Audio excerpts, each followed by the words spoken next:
un tip importante que se me había pasado. Em, ya conocemos la estructura del proyecto, sabemos cuáles son las clases que debieran estar involucradas, sabemos más o menos cuáles son sus atributos y sus métodos. Entonces después quizás se pregunten por dónde comenzar a implementar.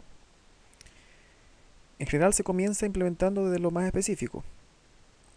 Como tengo el caso acá, un auto por ejemplo, no puedes construir el auto sin construir primero las partes, ruedas, volante, por lo que una buena aproximación quizás sería comenzar implementando la clase carta, luego la clase baraja, luego la clase mano y luego la clase blackjack, que es el entry point. ¿Por qué? Porque nuestra clase blackjack obviamente utiliza las manos para jugar. Una mano requiere de la baraja y la baraja requiere de las cartas.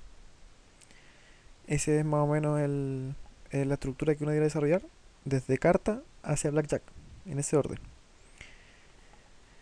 Entonces, antes de comenzar a codificar, ya debieras conocer, de hecho sabes crear objetos en Java, por lo tanto, ahora que sabes cómo utilizarlo, sabes cómo funcionan sus métodos, eh, conoces todo lo básico que debieras saber sobre los objetos en Java, puedes utilizar algunos que Java nos proporciona para facilitarnos la vida y vamos a ver el caso de los array list, que es bastante útil.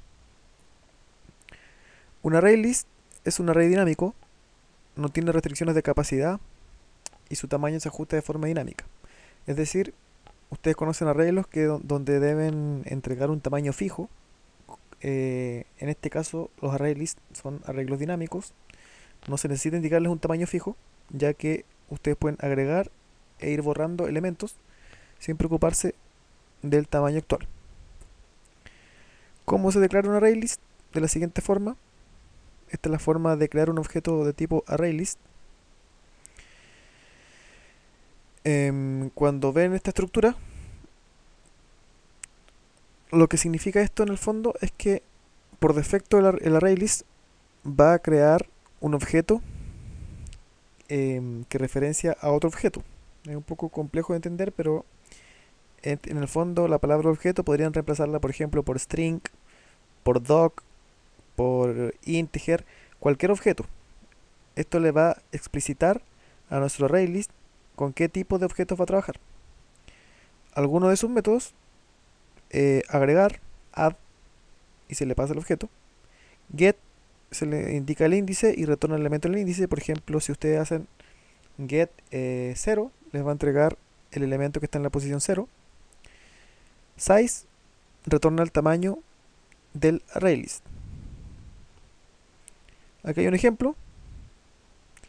ArrayList string lista, new ArrayList string, lista.add palabra 1, lista.add palabra 2. Estamos agregando dos palabras. Y luego estamos recorriendo la lista e imprimiendo lo que tiene guardado en cada posición. Entonces recorremos hasta de i igual 0 hasta el tamaño total de la lista e imprimimos lo que tiene en la posición i. Vamos a ver un ejemplo de esto en NetBeans.